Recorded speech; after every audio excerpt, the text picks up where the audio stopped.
सगळ्यांनी होते का समाधान हे विचारलं जातं आणि मगच दादा त्यावर सही करतात किंवा ते पुढे पाठवतात. त्यामुळं सर्व समाजाला बरोबर घेऊन जाण्याची भूमिका असणारा नेता एक वातावरण चांगलं आहे आणि आपल्या समाजाला सर्वोच्च पद आपल्याकडे आहे. त्यामुळे आपल्या मागण्या ज्या काही प्रलंबित असतील त्या मागण्यांसाठी एक चांगली वेळ आहे की त्या मागण्या पूर्ण करून घ्यायच्या. आपण सर्वांनी ते कराल अशी मी आशा व्यक्त करतो. माझ्यासाठी एका छोट्या कार्यकर्त्याला आपण बोलून त्या ठिकाणी मान सन्मान केलं त्याबद्दल आपल्या सर्वांना धन्यवाद देतो. आणि या पुढच्या काळात तुमच्या खांदा लावून पावलावर पाऊल ठेवून त्या ठिकाणी समाजाच्या प्रत्येक कामासाठी इथं उपलब्ध असेल. आज आपण इथं बघतोय या व्यासपीठावर उपस्थित असणारे सर्वजण किती उत्साहानं आणि या पूर्वीच्या काळात त्यांनी या समाजासाठी जे काही काम केलं त्यासाठी त्यांना विशेष धन्यवाद देतो. सावळे जर आपण असाल, आमच्या माजी महापौर संगीताताई असतील, तिथले विष्णू माने असतील, संगीताताई असतील, ह्या सर्वांनी खरोखर चांगले योगदान दिलं. आम्ही केलं म्हणजे काय उपकार केले नाही. काल आम्ही संगीत ऐकूच्या माध्यमातून जी रांगोळी काढली त्याचं उद्घाटन केलं, तो सोहळा करण्यात आला. असं मला वाटतं देशामधली पहिली रांगोळी झाली माध्यमातून. आज आपण 300 वर्ष झाली. 300 वर्ष किती? 300 वर्ष कशाला म्हणतात? 300 वर्ष झाली पण अजून त्या स्मृती आठवणीचे काही जीवन आज महाराष्ट्रानं केंद्र ज्या सीमा काढतात त्या 300 वर्षाच्या अगोदर 300 वर्षाच्या वेळी मातेने चालू केलेल्या त्या सीमा जलजीवन मिशन म्हणा, डॅम्स म्हणा, मंदिर तीर्थक्षेत्र विकास म्हणा, ही बाकी सगळं त्यावेळी किती आज अजून ते चालू आहे. म्हणजे किती दूरदृष्टी होती. सगळे मंदिरं नाटक झाली पण मातेने ह्या सगळी मंदिरं परत बघायचा जेव्हा प्रयत्न केला आणि आपलं स्थान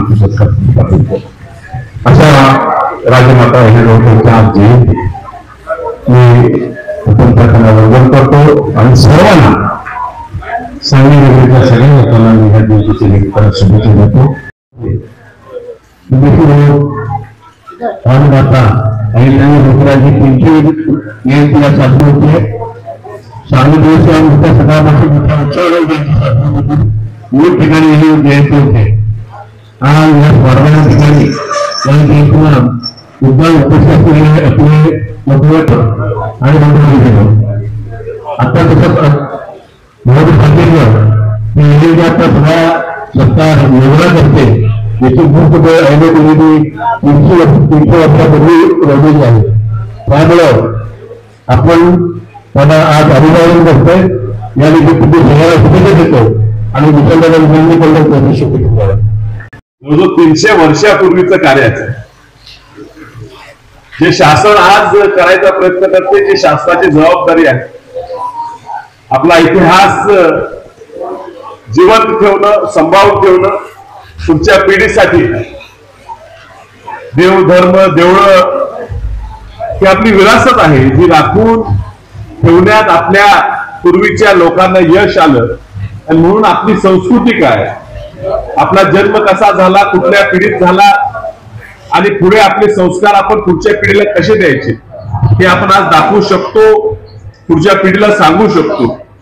ह्याचं मोठं योगदान हे राजमाता अहिल्यादेवी होळकरांना जाते हे सांगण्यात आपण कुणी थोडी शंका घ्यायचं कारण धर्मीय पुण्यश्लोक अहिल्यादेवी होळकर यांच्या पवित्र स्मृतीस विनम्र अभिवादन करतो. आणि या ठिकाणी मला आवर्जून सांगितलं पाहिजे, अहिल्यादेवींचं हे 3री शताब्दी जयंती आपण साजरे करत असताना अनेकांनी इथं उपस्थित असणाऱ्यांनी त्यांच्या कार्याचा उल्लेख केला.